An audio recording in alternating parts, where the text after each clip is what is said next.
Je m'appelle Emma Clark, j'ai 28 ans, et jusqu'au mois dernier, je croyais que mes parents m'aimaient inconditionnellement.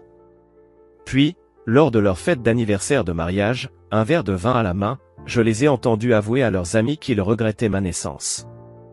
Si nous n'avions pas eu Emma, notre vie aurait été tellement différente, a soupiré mon père, pendant que ma mère hochait la tête en signe d'accord. Mon monde s'est effondré en silence. Je ne les ai pas affrontés. Je n'ai pas fait de scène. J'ai simplement préparé mes affaires sans qu'ils ne s'en rendent compte, et je suis parti. Mais j'ai délibérément laissé mon journal d'enfance derrière moi. Avant de vous raconter la suite de mon histoire, laissez un commentaire pour me dire d'où vous me regardez, cliquez sur « J'aime » et abonnez-vous pour me suivre dans ce voyage émotionnel. Depuis que je suis toute petite, j'ai toujours été la fille dévouée. Celle qui façonnait toute sa vie pour rendre fiers Robert et Linda Clark. Notre maison d'enfance, dans une banlieue tranquille du Connecticut, était parfaite en apparence, une clôture blanche, des haies bien taillées, et des photos de famille accrochées sur tous les murs. J'ai grandi en croyant que nous étions la famille américaine idéale. Vous savez, comme dans ces publicités de Noël un peu ringardes, où tout le monde se réunit autour d'une dinde parfaitement rôtie, sur fond de musique douce. Mon père était un comptable respecté dans un cabinet local. Ma mère, institutrice de CE2 à l'école primaire à 3 rue de là. Il assistait à tous les événements scolaires, applaudissait plus fort que tout le monde à mes récitals de piano, et semblait sincèrement investi dans mon bonheur, du moins, c'est ce que je croyais. Pendant presque 3 décennies, ma relation avec eux m'a semblé solide, bâtie sur l'amour et le respect mutuel. Quand j'ai été nommé major de promo à la fin du lycée, leur fierté était visible sur leur visage. Ils m'ont serré fort dans leurs bras après mon discours. Mon père m'a chuchoté, « Tu nous rends tellement fiers, Emma. » Ces mots sont devenus ma boussole. Ils ont guidé chacune des grandes décisions que j'ai prises ensuite. J'ai choisi de devenir infirmière, parce que maman avait un jour dit que c'était une profession noble. Pourtant, en terminale, mon professeur d'art plastique, Madame Winters, m'avait prise à part avec une nouvelle qui allait changer ma vie. Emma, tu as reçu une bourse intégrale pour la Rhode Island School of Design. C'est une opportunité incroyable. La lettre d'acceptation était arrivée pendant que mes parents travaillaient. Je l'avais tenue des heures entre mes mains, traçant du doigt le logo embossé, m'imaginant une vie entourée de toiles et de créativité. Mais quand j'en ai parlé au dîner, le visage de mon père a changé, presque imperceptiblement. L'art, c'est un passe-temps merveilleux, Emma, mais ce n'est pas une carrière stable. On veut juste que tu sois en sécurité, avait-il dit. Ma mère avait tendu la main pour me caresser doucement, en étant infirmière, tu pourras mettre à profit ta compassion. Tu as toujours été une fille si attentionnée. Alors, j'ai décliné la bourse. Et je me suis inscrite en école d'infirmière. La lettre d'acceptation a fini dans mon journal, glissée entre les pages où je racontais mon sacrifice, accompagnée d'une marguerite séchée du bouquet d'adieu de Madame Winters. Elle avait l'air dévastée quand je lui ai annoncé ma décision. Je me suis investi à fond dans l'école d'infirmière, avec une grande détermination, sinon une réelle passion. J'ai réussi mes cours d'anatomie, mes stages, tout. Après mon diplôme, j'aurais pu accepter un poste à l'hôpital général du Massachusetts, à Boston. Une opportunité que mes camarades de promotion me jalousaient. Mais mes parents ont mentionné à quel point la maison serait vide sans moi. Alors je suis rentré à la maison. J'ai accepté un poste à l'hôpital pour enfants local. Pendant 6 ans, j'ai construit ma carrière d'infirmière en pédiatrie. Et malgré le fait que ce ne soit pas mon premier choix, j'ai trouvé une vraie joie dans le soin aux enfants. Je gardais, dans un coin discret de ma chambre, un petit espace pour peindre. Je faisais des aquarelles, dans les rares moments de répit entre 2 gardes à l'hôpital. Ma meilleure amie, Tara, ne comprenait pas mes choix. Emma, t'as 28 ans, tu vis toujours chez tes parents, et tu travailles dans un hôpital à 10 minutes de la maison où t'as grandi. Quand est-ce que tu vas enfin vivre pour toi, m'avait-elle dit lors d'un café, le printemps dernier. Je faisais tourner mon latte, regardant les motifs de cannelle se former à la surface. Ils m'ont tout donné. Est-ce si mal que de vouloir être là pour eux, lui ai-je répondu. Tara m'a lancé ce regard. Celui qui mélange la pitié et la frustration. Il y a une différence entre être là pour quelqu'un et sacrifier toute ta vie pour lui. J'ai changé de sujet. Mon frère, Michael, lui, n'avait pas fait les mêmes choix. Il était parti en Allemagne juste après l'université, pour poursuivre sa carrière d'ingénieur avec une détermination sans faille. Il appelait pour les fêtes, envoyait des cadeaux exotiques, mais venait rarement. Et papa ne s'est jamais plaint, mais j'avais remarqué comment maman s'attardait sur ses cartes postales occasionnelles. J'avais aussi remarqué comment papa mentionnait négligemment les réussites de Michael aux voisins. Pour compenser l'absence de Michael, j'étais toujours présente, je remplissais leurs formulaires fiscaux, emmenais maman à ses rendez-vous médicaux, aidais papa à entretenir le jardin. Lorsque leur 30e anniversaire approcha, je me lançai dans les préparatifs avec ma rigueur habituelle. Je coordonnais une fête surprise dans le jardin avec leurs amis, commandais un gâteau sur mesure inspiré de celui de leur mariage, et passais des semaines à planifier en secret le cadeau parfait, un voyage en famille en Italie, cette destination dont ils avaient toujours rêvé.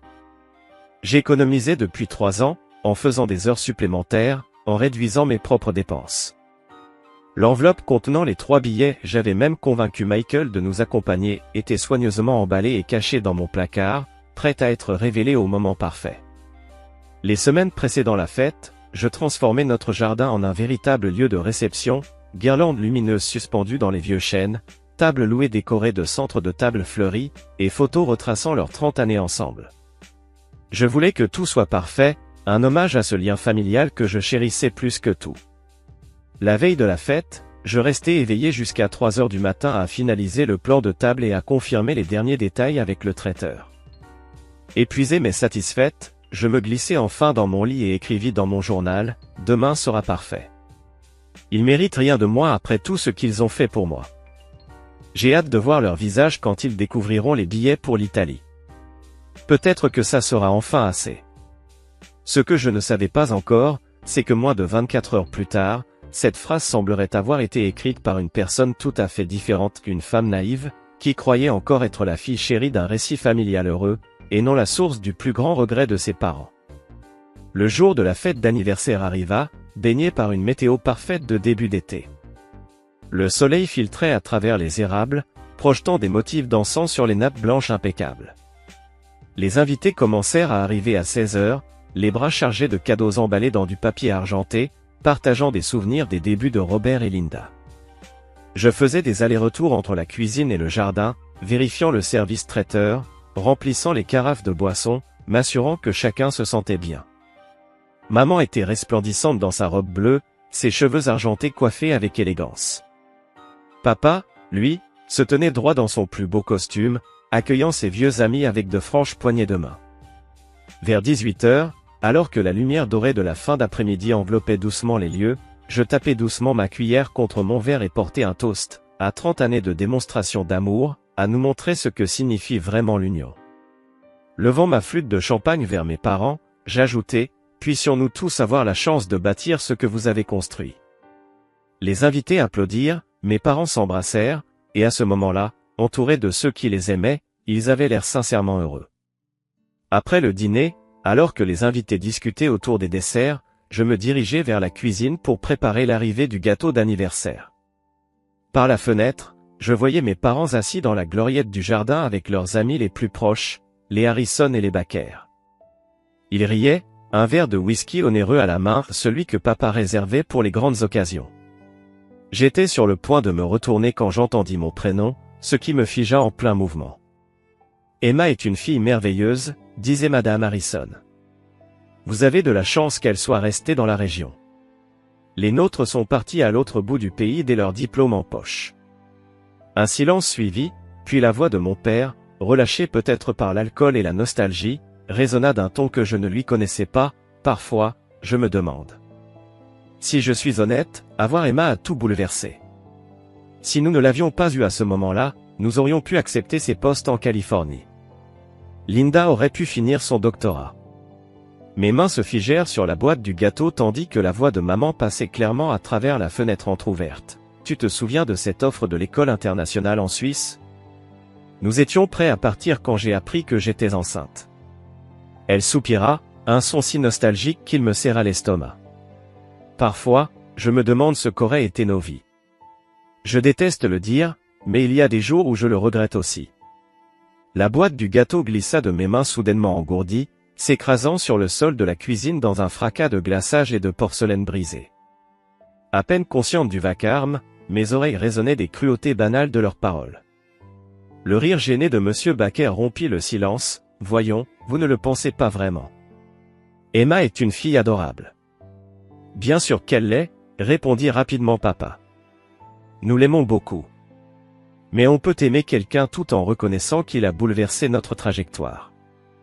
Nous avions des projets très différents avant sa naissance. » Maman ajouta doucement, « Nous étions si jeunes. 24 ans. Le monde était à nos pieds. Soudain, nous nous sommes retrouvés liés par un prêt immobilier dans le Connecticut, construisant cette vie stable qu'un enfant est censé avoir. Ma vision s'est brouillée alors que des larmes brûlantes coulaient sur mes joues. Je suis resté figé, incapable de me détourner de la fenêtre, m'exposant à des révélations encore plus douloureuses à mesure que la conversation se poursuivait. Et puis quand Michael est arrivé, il était trop tard pour changer de trajectoire, poursuivit papa. Mais au moins, lui, il vit une vie pleine d'aventures, quelque part. C'est pour ça qu'on n'a jamais forcé Emma à déménager, expliqua maman. Après tout ce qui s'est passé, ça nous semblait mal de la pousser à partir alors qu'elle voulait rester près de nous. L'ironie cruelle de ces mots m'a percuté de plein fouet. J'étais resté ici pour eux, pensant qu'ils voulaient que je sois proche, alors qu'en réalité, ils m'avaient laissé rester par culpabilité. Peut-être qu'ils avaient même ressenti du ressentiment à mon égard, tout ce temps. Chaque sacrifice que j'avais fait, chaque chemin alternatif que j'avais abandonné, je l'avais fait pour plaire à des parents qui, au fond, me voyaient comme l'incarnation vivante de leurs rêves brisés. Je me suis reculé de la fenêtre, chancelante, atteignant à peine la salle de bain avant que des sanglots violents ne m'envahissent. Les souvenirs me sont revenus en rafale, se recontextualisant avec une clarté brutale. Le sourire crispé de maman lorsque j'avais annoncé que je refusais le poste à Boston pour rester dans la région. Le hochement de tête distrait de papa quand je lui avais parlé de l'abandon de ma bourse en art. Leur enthousiasme débordant face au départ de Michael à l'étranger, alors qu'il m'encourageait à rester dans notre ville natale. Pendant toutes ces années, j'avais interprété leur comportement comme une forme de reconnaissance, de gratitude, alors que ce n'était peut-être que de la résignation. Ou pire, un devoir pesant. Je me suis regardé dans le miroir de la salle de bain, mon mascara coulant sur mes joues rougies par les larmes, et j'ai vu une étrangère me regarder. Qui étais-je, en dehors d'être la belle-fille de Robert et Linda? Quelle partie de moi avais-je fait taire pour obtenir leur approbation? Et comment pourrais-je continuer à vivre dans leur maison, à partager des repas en face d'eux, sachant que je représentais le plus grand regret de leur existence? Lorsque je suis finalement ressorti de la salle de bain, le visage lavé et un semblant de calme retrouvé, la fête battait toujours son plein autour de moi. J'ai traversé les dernières heures de la soirée comme un automate, servant le gâteau que j'avais tant bien que mal sauvé, recevant des compliments sur l'organisation, souriant jusqu'à en avoir mal aux joues. Maman et papa, eux, semblaient totalement inconscients de mon effondrement intérieur, acceptant les félicitations et évoquant avec émotion leurs 3 décennies de vie commune. Lorsque le dernier invité est parti, vers minuit, maman m'a serré dans ses bras. Tout était magnifique, Emma. Merci pour tout ce que tu as fait. Je l'ai serrée à mon tour, raide, me demandant si elle sentait, à cet instant précis, que quelque chose de fondamental venait de se briser entre nous. Tu le mérites, ai-je répondu, les mots me brûlant la gorge. Je savais alors que les billets pour l'Italie resteraient à jamais cachés dans mon placard. Symbole d'une dévotion à une dynamique familiale qui, en réalité, n'avait jamais vraiment existé. Cette nuit-là, j'ai écrit dans mon journal jusqu'à l'aube, vidant des décennies d'émotions refoulées, consignant la terrible révélation qui venait de bouleverser à jamais ma perception de ma place dans cette famille. L'ironie était amère. J'avais tout sacrifié pour être la fille parfaite, pour des parents qui, eux, avaient tout sacrifié à cause de moi. Et au final, aucun de nous n'était heureux. La semaine suivant l'anniversaire s'est déroulée dans une étrange torpeur, comme un brouillard. J'errais dans la maison comme un fantôme, accomplissant les routines qui structuraient ma vie depuis 28 ans, tout en me sentant totalement déconnecté. Papa partait chaque matin au travail avec son thermos de café que je préparais comme toujours. Maman continuait à corriger ses copies à la table de la cuisine. Le soir, nous partagions les repas, discutions des nouvelles du voisinage, et maintenions l'apparence d'une normalité, alors que la vérité planait, silencieuse, entre nous. Je scrutais sans cesse leur visage, à la recherche d'un signe, d'une preuve que j'avais mal entendu ou mal compris cette conversation si destructrice. Mais je ne trouvais qu'un écho douloureux à ce qu'ils avaient révélé. Le mardi matin, papa feuilletait un magazine de voyage pendant le petit déjeuner. Il s'arrêta sur une double page consacrée à Bali. Jim Harrison prend sa retraite anticipée l'an prochain, dit-il sans quitter les photos de plages paradisiaques des yeux. Lui et Carol partent 6 mois explorer l'Asie du Sud-Est. Sa voix était chargée d'une envie à peine dissimulée. Ce doit être agréable, d'avoir cette liberté à leur âge.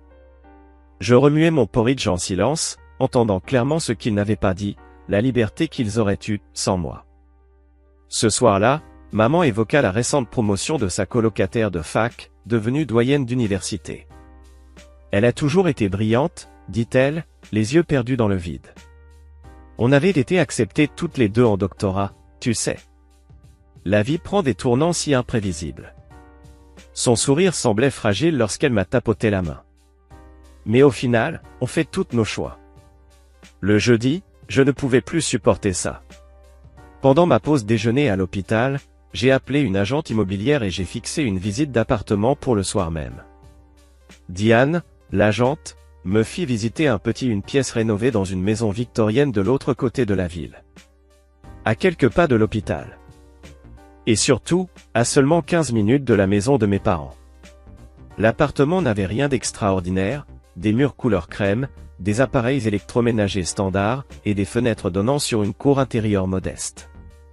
Mais tandis que je me tenais debout dans le salon vide, quelque chose s'est ouvert en moi. Une minuscule fissure. Une brèche d'espoir, une possibilité. Je le prends, ai-je dit à Diane, me surprenant moi-même par ma détermination. Je signai le bail ce soir-là, prévoyant d'emménager la semaine suivante. Je n'en parlais à personne. Pas même à Théra. Cette décision m'appartenait. C'était peut-être la première vraie décision indépendante que j'avais prise depuis des années. Chez moi, je commençais un processus de séparation discrète. Chaque jour, je choisissais quelques objets personnels, des choses dont l'absence ne serait pas immédiatement remarquée, et je les glissais dans mon sac d'infirmière, des albums photos, mes livres préférés, cette petite collection d'aquarelles que je gardais cachée au fond de mon placard. Pendant mes gardes à l'hôpital, je commandais des essentiels pour le nouvel appartement, en programmant les livraisons après la date de mon déménagement. Dans les rares instants de calme entre deux patients, je faisais des recherches sur les cours d'art proposés au centre communautaire, près de mon futur chez moi. Le musée d'art du Connecticut recherchait des médiateurs culturels à temps partiel. Je me suis surprise à remplir une demande pendant ma pause. Un petit acte de reconquête. Mon cœur battait à tout rompre, pris entre l'anxiété et l'excitation. Mon journal intime est devenu mon confident absolu. Le seul endroit où je pouvais exprimer la tempête d'émotions qui me traversait. Chaque soir, j'y consignais mes préparatifs, mes peurs, et, de plus en plus, mon espoir. L'espoir d'une vie retrouvée. Je me demande qui j'aurais pu devenir si j'avais fait d'autres choix, écrivis-je un soir. Et plus important encore, qui pourrais-je encore devenir?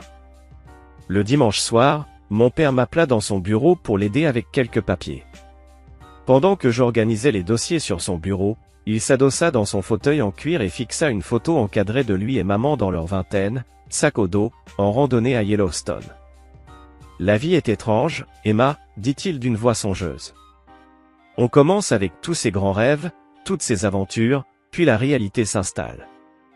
Il me regarda. Sans dureté. Mais avec une résignation qui blessait plus profondément que la colère. Le chemin responsable n'est pas toujours celui qui fait battre le cœur, n'est-ce pas? À cet instant, je compris qu'il ne parlait pas seulement de lui. Il m'envoyait un avertissement, à sa manière. Il me préparait à la même lente reddition face aux obligations, celles qui avaient façonné sa vie. Cette révélation me glaça le sang. Il n'imaginait même pas que je puisse encore avoir le choix. Que je puisse encore créer une vie pleine de passion et de sens. À ses yeux, à 28 ans, ma route était déjà tracée. Tout comme l'avait été la sienne. Le lendemain matin, j'entendis mes parents discuter de leurs amis récemment devenus Nivid, les Nelson, qui venaient de vendre leur maison de banlieue pour acheter un condo en Floride. Ils ont l'air d'avoir 10 ans de moins, dit maman. Janice a dit que c'était si paisible, de pouvoir aller et venir à leur guise. Papa approuva d'un léger grognement. Quelque chose à espérer, je suppose. Maman rit doucement. Un jour, la maison sera calme. On pourra transformer la chambre d'Emma en atelier, comme tu en rêvais. Il ne voulait pas être cruel. Il ne savait pas que je les écoutais, tapis dans le couloir, la main sur la bouche pour retenir ma respiration. Ils exprimaient simplement des pensées qu'ils croyaient privées, révélant une vérité qu'ils masquaient soigneusement en ma présence. Ma présence dans cette maison n'était pas chérie. Elle était tolérée. Supportée avec patience. Ce soir-là, ma décision fut prise. Je montai au grenier pendant qu'ils étaient à leur partie hebdomadaire de bridge, et j'en descendis les cartons de rangement. Je fouillai mes souvenirs d'enfance avec un regard neuf. Je retrouvai des cartes en papier de construction, faites à l'école primaire, meilleure maman du monde, papa numéro 1, décorées de paillettes et de dessins maladroits. Des diplômes d'excellence scolaire, désespérés de gagner leur approbation. Des médailles de participation au foot, un sport que je détestais, mais que je continuais à pratiquer parce que papa en était l'entraîneur. Au fond du dernier carton, je la trouvai. La lettre officielle de l'école de design du Rhode Island, m'offrant une bourse complète. Agrafée à une note manuscrite de Madame Winters. Emma, ton talent est un don qui mérite d'être nourri. Une telle opportunité ne se présente qu'une fois dans une vie. Quelle que soit ta décision, n'arrête jamais de créer de la beauté dans ce monde. Je pressai cette lettre contre ma poitrine, les larmes coulant à flots. Je pleurais la vie alternative que j'avais abandonnée, sans jamais en avoir vraiment mesuré le prix. À l'aube, le lendemain, je bouclai mes 2 dernières valises. J'écrivis une dernière entrée dans mon journal. Les mots les plus honnêtes que j'ai jamais posés sur ces pages. Je m'y livrai sans phare, mes révélations, ma douleur, et mon espoir, encore fragile, de pouvoir enfin guérir.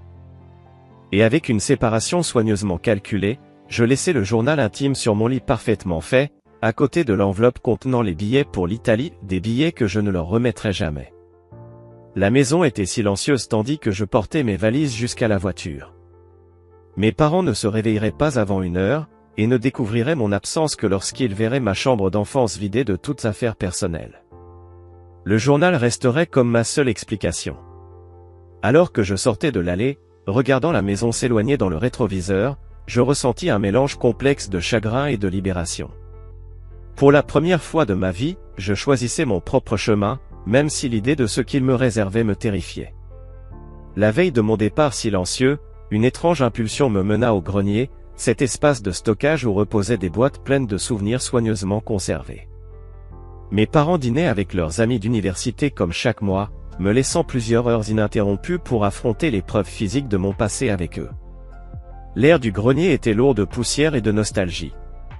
J'allumai l'unique ampoule nue qui éclaira des piles de cartons étiquetés d'une écriture soignée, Emma école primaire, Emma collège, Emma lycée.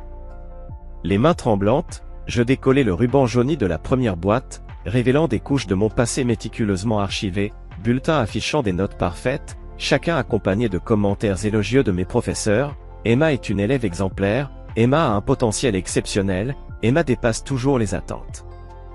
Parmi ces témoignages scolaires se trouvaient des bricolages en papier, des cartes pour la fête des mères couvertes de paillettes, des marque-pages de fête des pères au texte tremblant proclamant « Je t'aime jusqu'à la lune et retour ». Je traçai du doigt mon écriture enfantine, me souvenant de combien je désirais que ces petits cadeaux suffisent à mériter leur amour. Plus profondément dans la boîte, je découvris une rédaction de CE2 intitulée « Mes héros », avec des dessins au crayon représentant mes parents. J'y avais écrit « Quand je serai grande, je veux rendre ma maman et mon papa aussi fiers de moi que je le suis d'eux. Ils ont sacrifié beaucoup pour me donner une belle vie, et un jour je leur rendrai tout cela. » Ces mots innocents me frappèrent de plein fouet, preuve que, même enfant, j'avais inconsciemment intégré l'idée que mon existence avait exigé des sacrifices. En ouvrant la boîte du lycée, je tombai sur des artefacts plus douloureux encore, le portfolio d'art que Madame Winters m'avait aidé à constituer, rempli d'aquarelles et de croquis au fusain qu'elle avait qualifié de « très prometteur ». Entre les dessins, une lettre formelle de la Rhode Island School of Design reçue en terminale m'annonçait non seulement une admission, mais une bourse complète pour mon portfolio. Agrafée à la lettre, une note manuscrite que je n'avais pas remarquée la première fois. Emma, j'enseigne depuis 27 ans et je n'ai recommandé que 3 élèves pour cette bourse. Ton talent va bien au-delà de la technique. Tu as un regard unique qui mérite d'être cultivé. Réfléchis bien à cette opportunité. Quelle que soit ta décision, promets-moi de ne jamais cesser de créer. J'avais brisé cette promesse pendant des années, reléguant mon art à un simple loisir occasionnel entre les gardes à l'hôpital et les obligations familiales. Sous le portfolio se trouvait la lettre d'acceptation à l'école d'infirmière, celle que mes parents avaient encadrée et accrochée fièrement au salon pendant des années. Le contraste entre leur réaction à ces 2 réussites était saisissant. La dernière boîte contenait des souvenirs de ma remise de diplôme universitaire, le programme m'y désignait comme major de promotion de l'école d'infirmière, des photos de moi en toge et mortier entourés de mes parents rayonnants, et le journal qu'ils m'avaient offert en guise de cadeau, avec cette inscription, pour consigner le début de ton parcours d'adulte. L'ironie ne m'échappait pas, ce journal était devenu l'endroit où j'avais consigné des années de désirs refoulés et de renoncements silencieux, jusqu'à cette révélation qui avait fait voler mon monde en éclats. Alors que je remettais soigneusement en place ces artefacts de ma vie scénarisée, un projet d'art de maternelle attira mon regard, un simple portrait de famille en peinture au doigt. Des personnages bâtons étiquetés « maman »,« papa » et « moi », tous se tenant la main sous un grand soleil jaune. Mon moi de 5 ans avait ajouté une 4e silhouette, un peu à l'écart, expliquant à ma maîtresse confuse que je gardais une place pour mon futur petit frère ou ma future petite sœur. Même à cet âge, je ressentais qu'il manquait quelque chose à notre famille. Une connexion essentielle. Une joie. La naissance de Michael, 3 ans plus tard, avait complété le tableau familial, mais avait aussi engendré de nouvelles dynamiques que je ne commençais à comprendre que maintenant.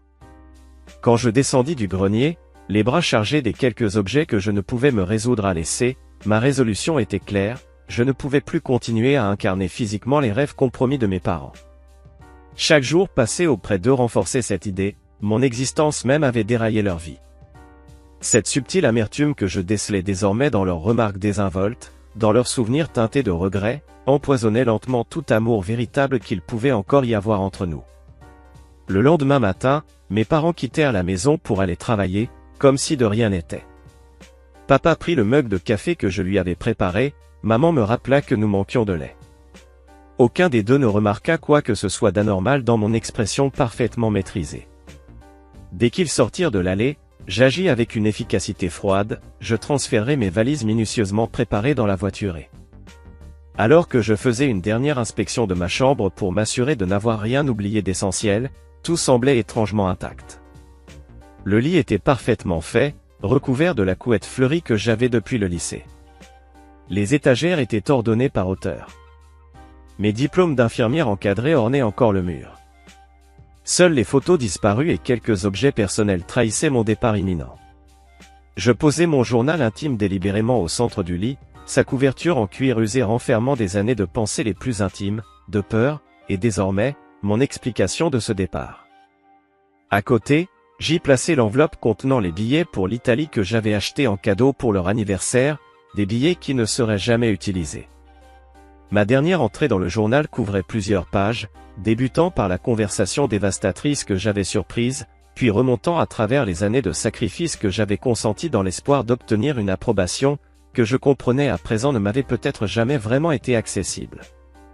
J'y avais écrit mon refus d'une bourse d'études artistiques, le poste prestigieux à Boston que j'avais décliné, les propositions d'appartements d'amis que j'avais ignorées, tout cela dans le but de rester la fille parfaite, auprès de parents qui, peut-être, auraient préféré être libérés du fardeau que je représentais. Ce qui m'a le plus brisé, c'est de prendre conscience que j'avais construit toute mon identité autour de ce qu'ils attendaient de moi, plutôt que de découvrir qui j'aurais pu devenir autrement. Pourtant, au-delà de la douleur et de la colère, mes mots portaient aussi une forme de compréhension. « Je ne vous en veux pas d'avoir ces sentiments », avais-je écrit vers la fin. Nous ne contrôlons pas nos émotions, seulement nos actions. Et vos actions, quelles que furent vos pensées profondes, ont été celles de parents dévoués. Vous m'avez offert de la stabilité, une éducation, de l'amour dans la mesure de vos capacités. Mais moi, j'ai besoin de découvrir qui est Emma. En dehors du rôle de votre fille. En dehors du besoin de compenser les rêves que vous avez abandonnés lorsque je suis entré dans vos vies.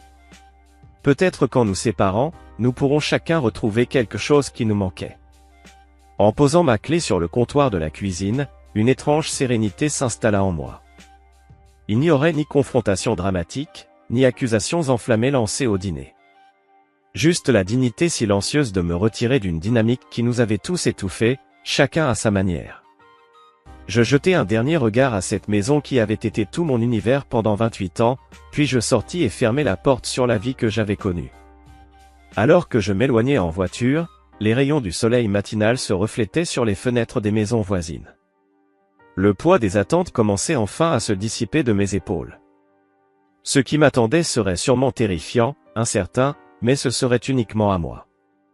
La clé de mon nouvel appartement me paraissait étrangère dans la main, ses bords encore nets, intacts, marqués d'aucune habitude. Mes pas résonnaient sur le parquet nu tandis que je traînais mes valises. Le vide de l'espace m'intimidait autant qu'il m'exaltait. Ce petit studio d'une chambre, avec ses murs couleur vanille et sa cuisine démodée, représentait le tout premier endroit qui m'appartenait vraiment, choisi sans tenir compte des préférences ou des besoins de qui que ce soit d'autre. Je passais cette première journée dans un tourbillon d'activités concrètes, réception d'un sommier et d'un matelas commandé à la hâte, déballage de mes maigres affaires, rédaction de listes de choses essentielles encore manquantes. Ces tâches physiques m'éloignaient de l'émotion brute du bouleversement, me permettant de me concentrer sur des problèmes immédiats plutôt que sur le tremblement de terre qu'avait subi le fondement de toute ma vie. À la tombée de la nuit, l'épuisement me frappa comme une vague. Assis en tailleur sur mon nouveau matelas, je mangeais des nouilles chinoises à même le contenant en plastique, lorsque mon téléphone vibra. Maman. Papa. Maman encore. Les appels s'enchaînaient. Puis vinrent les messages, « Emma, où es-tu? Appelle-nous tout de suite, on est mort d'inquiétude. » Que se passe-t-il? J'éteignis le son du téléphone et continuai de manger, méthodiquement. Chaque bouchée devenait un petit acte de survie. Ils avaient trouvé le journal. Ils savaient exactement où j'étais, et pourquoi j'étais parti. Le ton désespéré de leur message laissait entendre qu'ils n'avaient pas anticipé les conséquences de leur révélation. Ils n'avaient jamais imaginé que leur fille modèle puisse un jour s'écarter du rôle qu'elle avait endossé pendant 28 ans. Les appels continuèrent toute la nuit et jusque dans la matinée suivante, de plus en plus insistants. Je finis par envoyer un simple message avant de prendre mon service à l'hôpital pour enfants, « Je suis en sécurité. J'ai besoin d'espace. Merci de respecter ça. » Lorsque je sortis de mon quart de 12 heures, j'avais 17 appels manqués, et un message vocal de papa, oscillant entre la colère et Emma Jean Clark, je ne sais pas à quel jeu tu joues, mais ta mère est dans tous ses états. Quelle que soit la chose que tu crois avoir entendue, tu as manifestement mal compris. Nous t'attendons à la maison ce soir afin de mettre un terme à ces absurdités. Ce ton autoritaire, si familier depuis mon enfance, n'avait plus le même poids. J'ai supprimé le message sans répondre, puis je me suis rendu au centre communautaire, là où je m'étais inscrite pour un cours d'aquarelle le mercredi soir. Pendant 2 heures, je me suis perdu dans la joie simple de regarder les pigments s'épanouir sur le papier humide, créant quelque chose uniquement pour le plaisir de créer. L'instructrice, une femme âgée nommée Gabriella, avec des cheveux argentés et un jean taché de peinture, s'est arrêtée derrière ma chaise. « Vous avez déjà fait ça ?» observa-t-elle en examinant mon paysage. « Il y a une mémoire musculaire dans vos coups de pinceau. » Je levai les yeux vers elle, surprise de sentir les larmes me brouiller soudain la vue. « Il y a une éternité, » ai-je murmuré. Elle me pressa doucement l'épaule.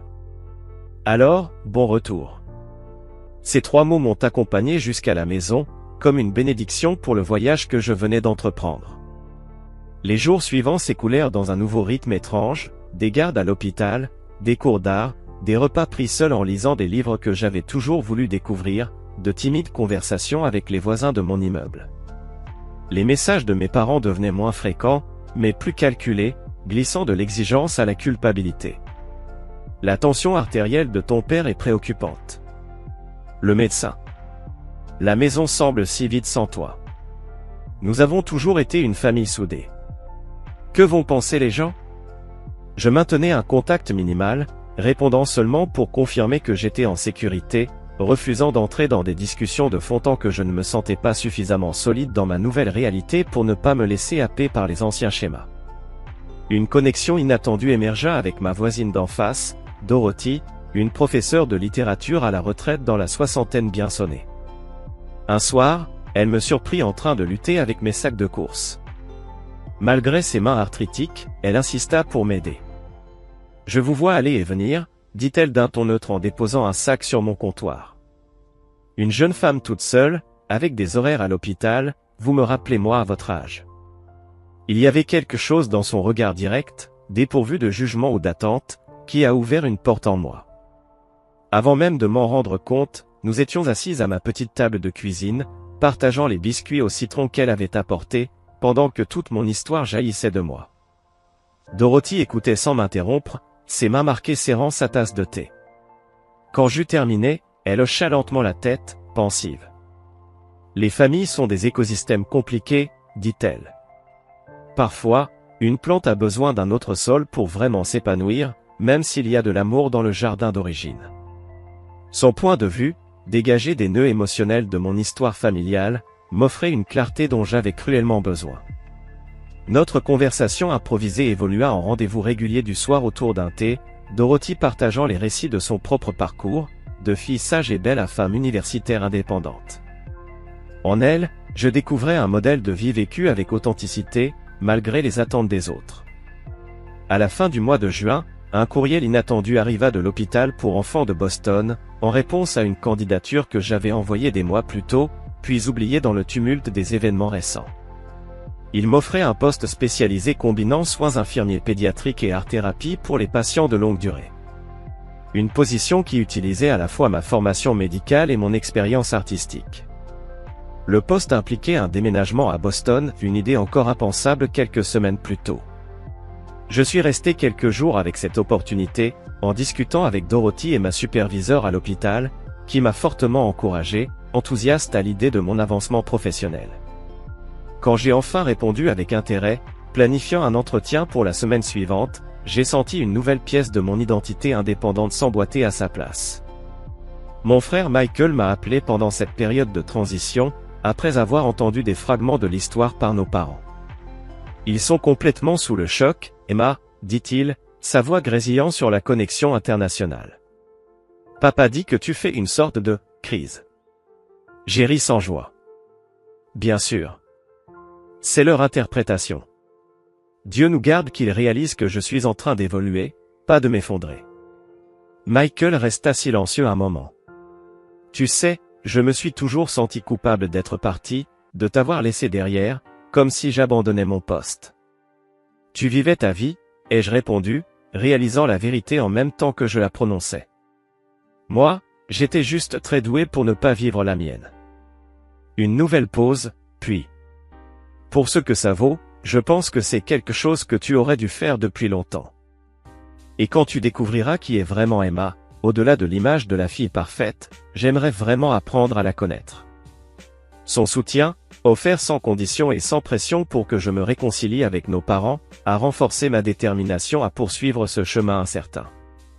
Dans mon petit appartement, qui devenait peu à peu un véritable foyer, les fournitures artistiques envahissaient le vieux bureau d'occasion près de la fenêtre, tandis que mes manuels d'infirmière partageaient l'étagère avec les romans que j'avais toujours rêvé de lire. Je commençais à assembler les pièces d'une vie guidée par ma propre boussole intérieure. La femme qui émergeait lentement de la coquille de la fille parfaite prenait forme, ses contours encore flous, mais chaque jour plus authentiques. Il y eut des moments de doute déchirants, de solitude aiguë. Des nuits où je remettais en question chaque décision m'ayant mené à cette existence solitaire. Mais chaque jour où je choisissais de marcher dans le monde selon mes propres termes, la voix qui doutait de mes choix faiblissait. Et celle qui affirmait mon droit à l'autodétermination devenait plus forte. Le coup retentit un dimanche matin, exactement une semaine après mon départ. J'étais assise à la petite table de ma cuisine, un café à la main, en train d'esquisser la vue depuis ma fenêtre, quand un bruit sec et insistant résonna dans l'appartement. 3 coups fermes, suivis de 2 plus doux. Je reconnus instantanément cette cadence. Mon père frappait toujours à ma porte ainsi, quand j'étais enfant. Mon cœur se mit à tambouriner dans ma poitrine tandis que je m'approchais de la porte, mes poignets et ma gorge battant à tout rompre. Par le Judas, je les vis, debout, maladroits, dans le couloir. Maman agrippait son sac à main de ses doigts crispés. Le visage de papa affichait cette expression sévère qui m'avait tant terrifié à l'adolescence. Pendant un instant, j'envisageais de faire semblant de ne pas être là, d'éviter cette confrontation jusqu'à me sentir prête. Mais les mots de Dorothy, la veille au soir, me revinrent en mémoire. Éviter ne fait que repousser l'inévitable, en lui laissant le temps de grossir dans ton imagination. Je déverrouillai la porte et l'ouvris. Ce qui me frappa d'emblée, c'est combien mes parents semblaient, plus petits. Moins imposants que les figures qui avaient dominé toute mon existence. Les yeux de maman étaient rouges d'avoir pleuré. Les rides autour de sa bouche paraissaient plus profondes que dans mes souvenirs. Papa aussi avait vieilli. Son habituel port autoritaire était affaibli par l'incertitude. « Emma » souffla maman. Sa voix se brisa en prononçant ces 2 syllabes. Pendant plusieurs battements de cœur, nous restâmes figés dans une sorte de tableau vivant, la fille parfaite, et les parents qui l'avaient à la fois définie et enfermée. Désormais séparés par bien plus qu'un simple seuil. Enfin, je fis un pas en arrière, les invitant silencieusement à entrer dans mon nouveau monde. Ils pénétrèrent dans l'appartement avec prudence, leurs regards balayant les modestes meubles et les aquarelles déjà accrochées au mur. Maman s'approcha de la plus grande toile, un coucher de soleil sur l'eau, au ton vif d'orange et de violet. « Tu peins à nouveau » murmura-t-elle, une note d'émerveillement dans la voix. « Je crois que je n'ai pas vu ton travail depuis le lycée. » L'observation resta suspendue entre nous, porteuse de toutes les questions muettes sur ce qu'elle avait manqué, et ce que j'avais étouffé. Papa, lui, restait droit, presque figé, près de la porte, les mains profondément enfoncées dans ses poches. « On a lu ton journal » annonça-t-il brusquement, sur un ton plus défensif qu'excusé. « Tu n'avais pas le droit de disparaître comme ça. On s'est fait un sang d'encre. » Ce schéma familier, commencé par une accusation, sans jamais aborder le cœur du problème, me parut soudain si transparent. C'est ainsi qu'il avait toujours gardé le contrôle des conversations difficiles, en mettant les autres sur la défensive dès les premiers mots. Mais je n'étais plus la même Emma, celle qui se serait précipitée pour s'excuser, pour calmer les choses à tout prix. Je fis un geste vers mon petit canapé. Pourquoi ne pas nous asseoir? Nous nous installâmes maladroitement dans le salon, mes parents sur le canapé, moi dans le seul fauteuil, en face d'eux. La table basse entre nous faisait figure de zone neutre, presque comme un terrain démilitarisé. Le silence pesant fut brisé par maman. « Emma, on essaie de comprendre.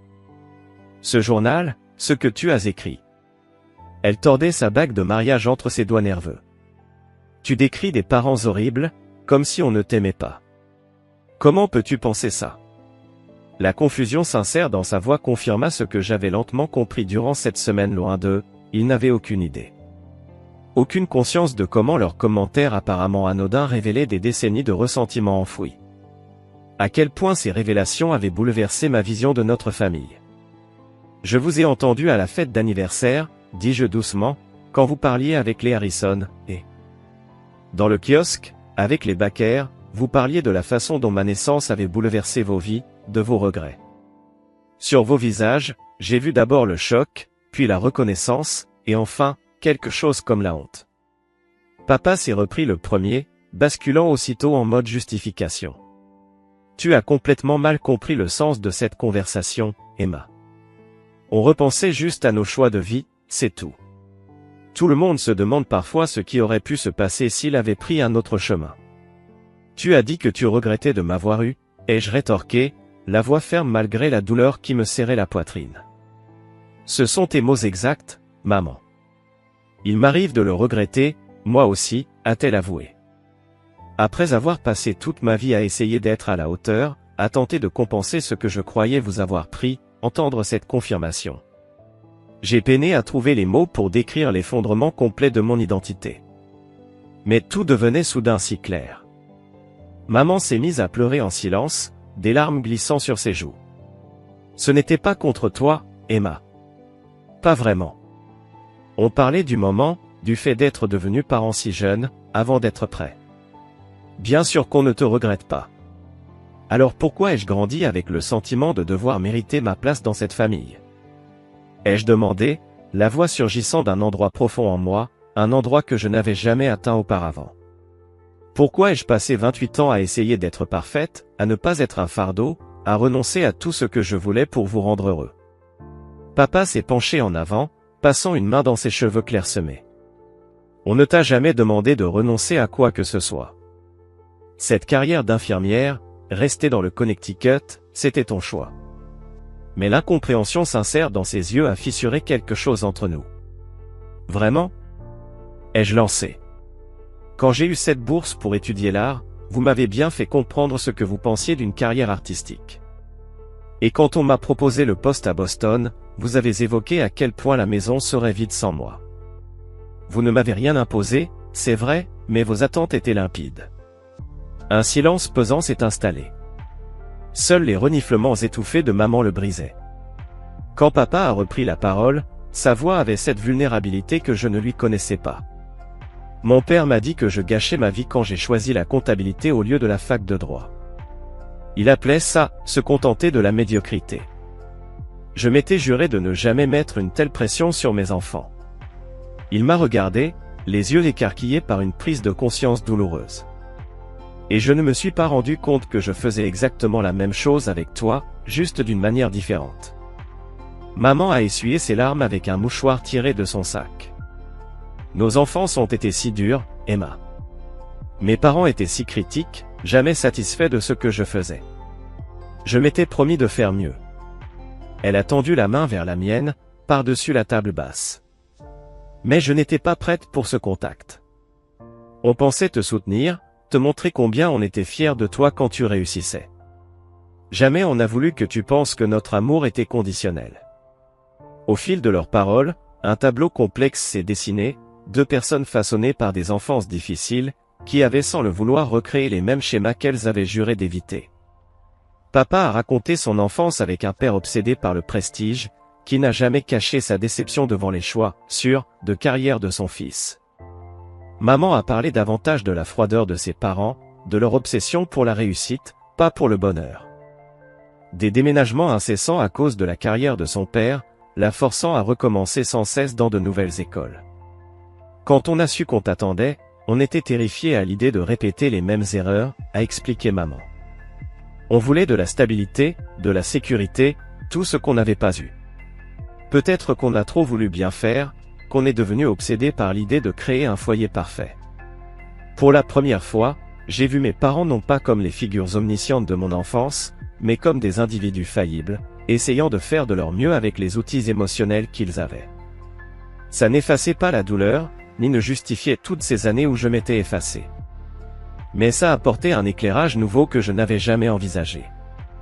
Il faut que vous compreniez quelque chose, ai-je dit enfin, en croisant leurs regards. Je ne pars pas pour vous punir.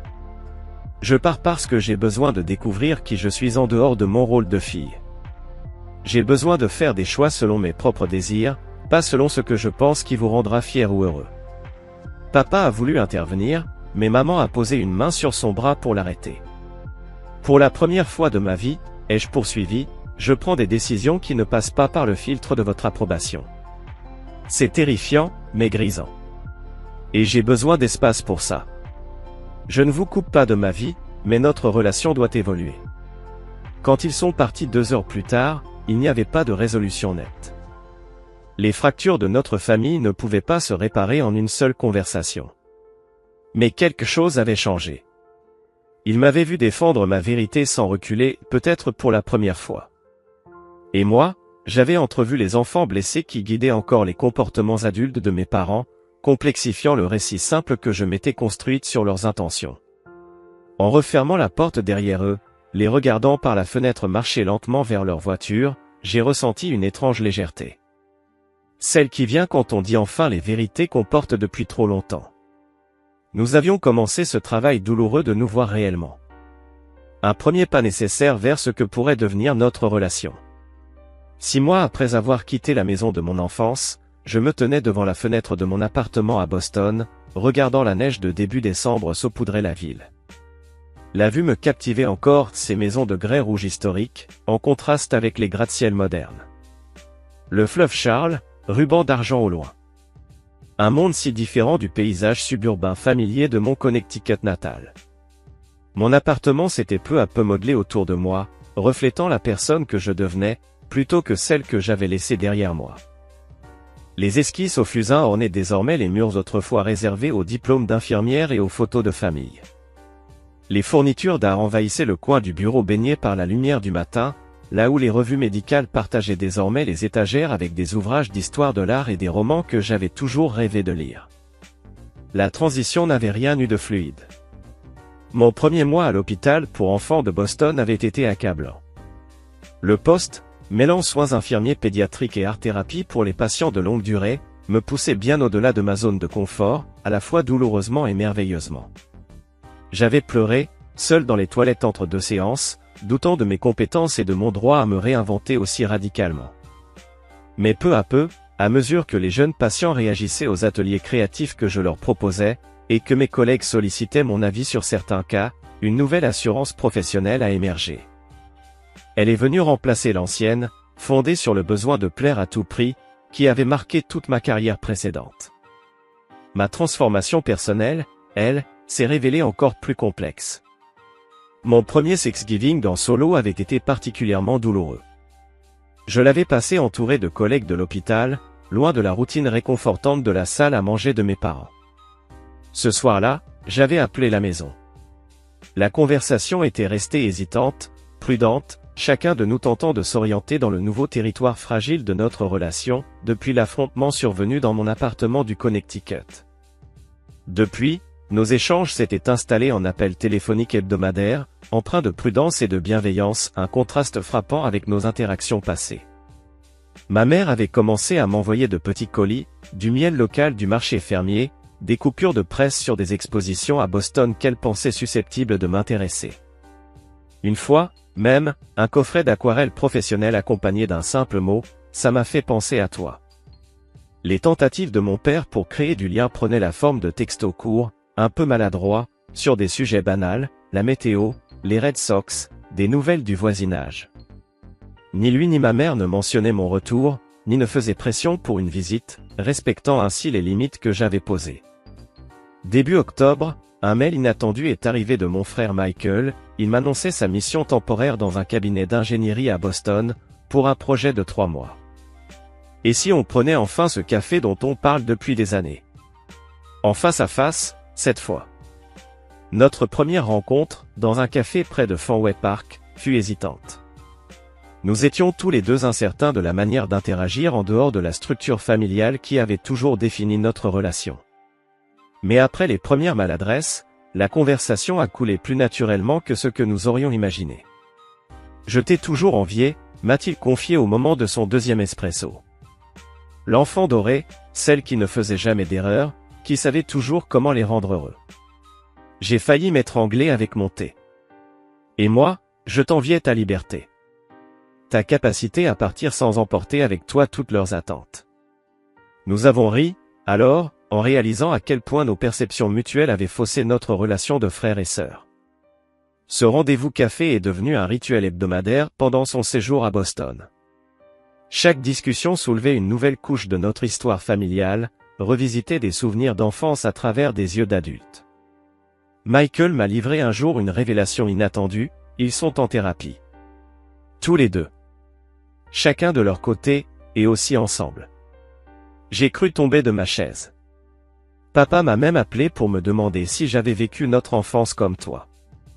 L'image de mon père, habituellement stoïque, assis de son plein gré dans le bureau d'un thérapeute pour remettre en question sa façon d'éduquer, m'aurait semblé impensable un an plus tôt. De mon côté, mes propres séances de thérapie hebdomadaire étaient devenues indispensables à mon processus de guérison. Avec son calme et ses questions percutantes, Dr. Lavin m'aidait à naviguer au cœur de ses émotions complexes, mêlant histoire familiale et métamorphose personnelle. Pardonner ne veut pas dire oublier ou excuser, m'avait-elle rappelé lors d'une séance particulièrement éprouvante. Cela signifie libérer l'attente que le passé aurait pu être différent. C'est quelque chose que l'on fait pour soi, pas pour eux. En novembre, Des plans timides ont commencé à se former pour une visite de Noël dans le Connecticut, ma première fois chez mes parents depuis mon départ. L'organisation s'est faite autour de limites clairement posées, je resterai 3 jours, pas une semaine. Je logerai à l'hôtel, pas dans mon ancienne chambre.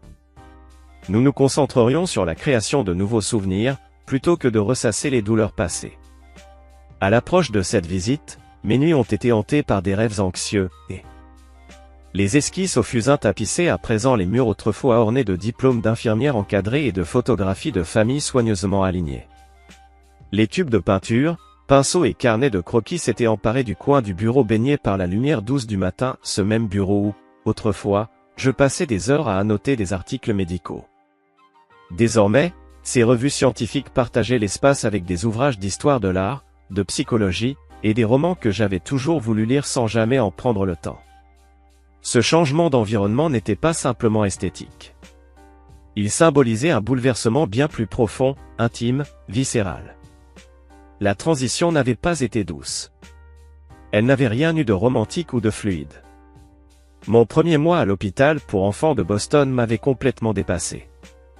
Le poste que j'occupais, un rôle hybride alliant soins infirmiers pédiatriques et art-thérapie pour des patients hospitalisés sur le long terme, exigeait de moi une présence émotionnelle, une créativité et une résilience que je ne pensais pas posséder. Il m'a fallu désapprendre, réapprendre, accepter d'être vulnérable. Il m'a fallu tomber, douter, recommencer. J'ai pleuré. Dans les toilettes, silencieusement, les poings serrés, entre 2 séances. Je me suis demandé si j'étais vraiment à ma place. Si j'étais légitime. Si j'avais le droit de m'éloigner aussi radicalement de la personne que j'avais été jusque-là. Une part de moi avait peur de trahir quelque chose ou quelqu'un. Peut-être même moi-même. Mais peu à peu, quelque chose s'est déplacé. En moi. Lentement, presque imperceptiblement. Lorsque j'ai vu un jeune patient s'apaiser en modelant de l'argile. Lorsqu'un autre m'a confié ses émotions à travers une peinture. Lorsqu'une collègue m'a demandé conseil, m'incluant comme une voix pertinente dans les décisions cliniques. Une confiance nouvelle s'est tissée en moi. Une confiance qui n'était plus basée sur la validation externe ou l'envie de plaire à tout prix, mais sur une présence authentique, sur la valeur intrinsèque de ce que j'apportais. Ce n'était plus de la performance. C'était de l'ancrage. Sur le plan personnel, le chemin avait été encore plus tortueux. Passer mon premier Thanksgiving seul avait été particulièrement douloureux. Au lieu de la chaleur familière de la maison de mes parents, j'avais partagé un repas avec quelques collègues à l'hôpital, des visages bienveillants, certes, mais sans l'histoire partagée, sans les souvenirs communs. Ce soir-là, j'avais appelé mes parents. La voix de ma mère à l'autre bout du fil. Celle de mon père en arrière-plan. La conversation était lente, mesurée, presque maladroite. Nous marchions tous sur des œufs, apprenant à nous parler autrement. Avec prudence. Avec distance. Depuis ce soir-là, une nouvelle forme de communication s'était installée, des appels hebdomadaires, toujours sur la pointe des pieds, mais plus honnêtes, plus attentifs. Ma mère avait commencé à m'envoyer de petits colis, comme des gestes silencieux de tendresse. Un pot de miel artisanal. Des articles découpés dans le journal local sur des expositions d'art à Boston. Et un jour, une boîte d'aquarelle professionnelle, accompagnée d'un mot simple, ça m'a fait penser à toi. Mon père, plus réservé, m'envoyait parfois des messages brefs, presque timides, il pleut ici. Et chez toi? Ou encore, les Red Sox sont encore perdus, tu suis toujours? Jamais un mot sur mon retour. Jamais de reproche. Pour la première fois, il semblait respecter les limites que j'avais posées. Puis, en octobre, un email inattendu de mon frère Michael. Il m'annonçait qu'il allait travailler temporairement à Boston, dans une société d'ingénierie, pour un projet de 3 mois. Et il proposait qu'on prenne enfin ce fameux café dont on parlait depuis des années. Mais cette fois, en vrai. Face à face. Notre première rencontre, dans un petit café près de Fenway Park, avait été étrange. 2 étrangers qui, autrefois, partageaient une chambre d'enfant. Nous ne savions pas vraiment comment nous parler en dehors du cadre familial, rigide, qui avait toujours structuré nos échanges. Mais, contre toute attente, la conversation s'était mise à couler, lentement d'abord, puis naturellement. Au deuxième espresso, il m'avait lancé, « Tu sais, je t'ai toujours envié. T'étais la fille parfaite. Celle qui faisait tout comme il fallait. Celle qui savait toujours comment leur plaire. J'ai failli m'étouffer avec mon thé. Et moi je t'enviais ta liberté, lui ai-je répondu. Ta capacité à partir, à prendre tes distances, sans culpabiliser. Sans leurs attentes sur les épaules. On avait ri. Un vrai rire. Un rire qui venait de loin. En quelques heures, on avait déconstruit des années de malentendus. Ce premier café est devenu un rituel hebdomadaire. Chaque rencontre révélait une nouvelle couche de notre histoire familiale. Des souvenirs revisités avec des yeux d'adulte. Des blessures comprises plutôt que jugées. Un jour, il m'a lâché, « Tu sais qu'ils sont en thérapie ?» Les deux. Individuellement et ensemble. Je suis resté sans voix. Papa m'a même appelé pour me demander si j'avais vécu certaines choses comme toi. L'image de notre père, stoïque, assis dans le cabinet d'un thérapeute, m'aurait paru absurde un an plus tôt. Et pourtant, de mon côté, mes séances avec Dr. Lavigne étaient devenues vitales. Son regard calme, ses questions tranchantes mais jamais accusatrices, m'aidaient à remettre les pièces du puzzle en place. À comprendre. À digérer. À me pardonner aussi. Pardonner ne veut pas dire excuser, ni oublier, m'avait-elle dit un jour, alors que je pleurais sans réussir à m'arrêter. Ça veut dire renoncer à l'idée que le passé aurait pu être différent. C'est quelque chose que tu fais pour toi, pas pour eux. En novembre, des plans ont commencé à se dessiner pour un retour à la maison à Noël. Mon premier retour depuis mon départ. Mais cette fois, c'était différent. Je posais mes conditions. 3 jours. Pas une semaine. Je dormirai à l'hôtel. Pas dans mon ancienne chambre. Et surtout, nous ne reviendrions pas sans cesse sur le passé. Nous construirions, ensemble, de nouveaux souvenirs. Mais à mesure que la date approchait, je rêvais la nuit de scènes étranges, d'anciens conflits rejoués sous forme de cauchemars, d'absence, de silence pesant, et pourtant, malgré l'angoisse, je ressentais aussi cette détermination neuve à ne plus m'abandonner pour apaiser les autres. Un soir de décembre, sous une neige fine et silencieuse, j'ai assisté à mon premier vernissage. En tant qu'artiste. Mes aquarelles, une série intitulée Métamorphose, étaient exposées aux côtés d'autres jeunes talents de Boston. J'étais nerveuse. Heureuse. Débordée. Et soudain, à travers la foule, une silhouette familière, Dorothy, mon ancienne voisine. Elle avait fait le voyage depuis le Connecticut. Je ne pouvais pas manquer ça, ma chérie, m'a-t-elle dit en me prenant dans ses bras. Tes toiles, elles respirent. Elles disent quelque chose que les mots ne peuvent pas. Avant de partir, elle m'a tendu un petit paquet, un carnet en cuir, fait main. Ouvre-le plus tard, a-t-elle murmuré. Ce soir-là, seul chez moi, j'ai ouvert le carnet. Sur la première page, une citation de Marie-Oliver. Dis-moi, que comptes-tu faire de ta vie unique, sauvage et précieuse? J'ai respiré profondément.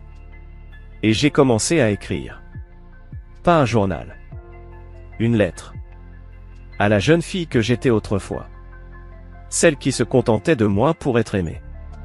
Celle qui croyait devoir mériter sa place. Tu es suffisante, ai-je écrit. Tu n'as pas apporté le monde pour exister. Tu mérites d'être libre. Et alors que la ville entière semblait figée sous la neige, je me suis senti, pour la première fois depuis longtemps, entière. Car parfois, ce sont les ruptures les plus douloureuses qui nous ouvrent à notre renaissance. Et vous? Avez-vous, vous aussi, vécu ce moment où tout bascule?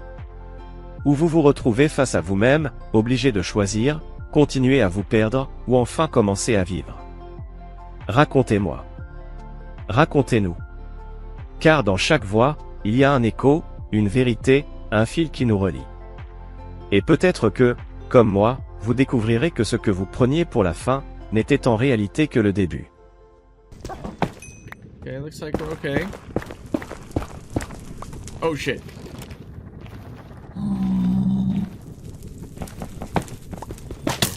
Ouch.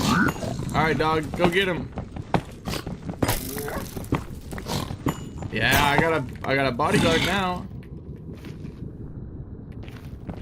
Except that's gonna be even more food. Yeah, he got shot, but he's alright. I don't know how much I should prioritize keeping dogs alive. I know Chad is gonna want me to, but also, like, you guys can just spawn me another one. Okay. So there's 8 more. Okay, so here's the thing. I don't even remember, like, which direction the fucking...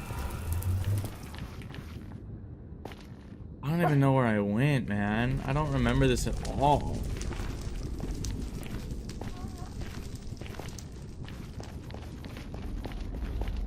Where the hell did I go? I don't see any signs of life or anything.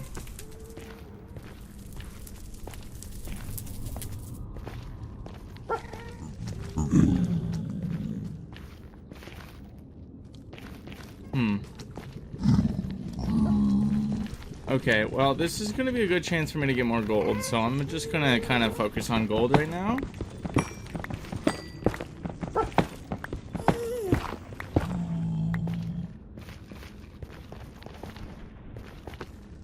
Because this is like the perfect biome for gold.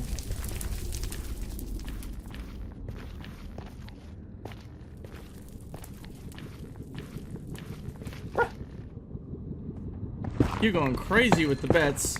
Oh my gosh, he's on a crazy win streak too. Or got 11,000 mana, hell yeah.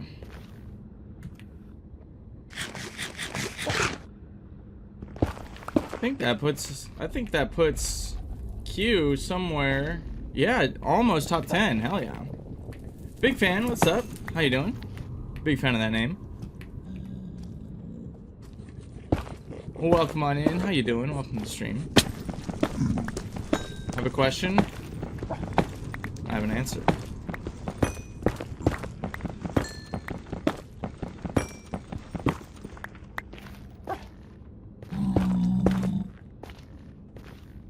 Yes. Whoa! Vinny, what's up? Oh yeah, I added a little sound effect for whenever something gets used. Unfortunately, I can only do one sound effect for like everything. So I just did that little video gamey kind of thing. I wanted to do a custom sound for different effects, but that was not an option.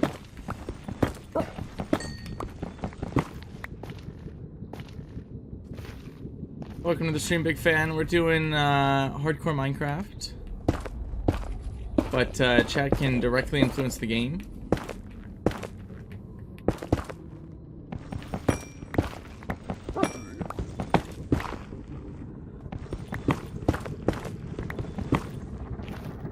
Yeah, man, I'll check it out.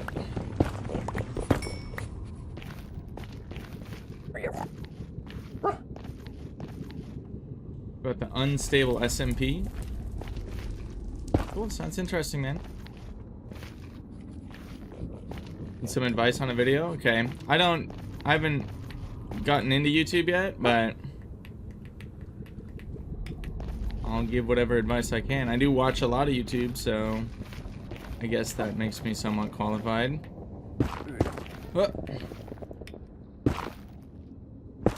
Okay,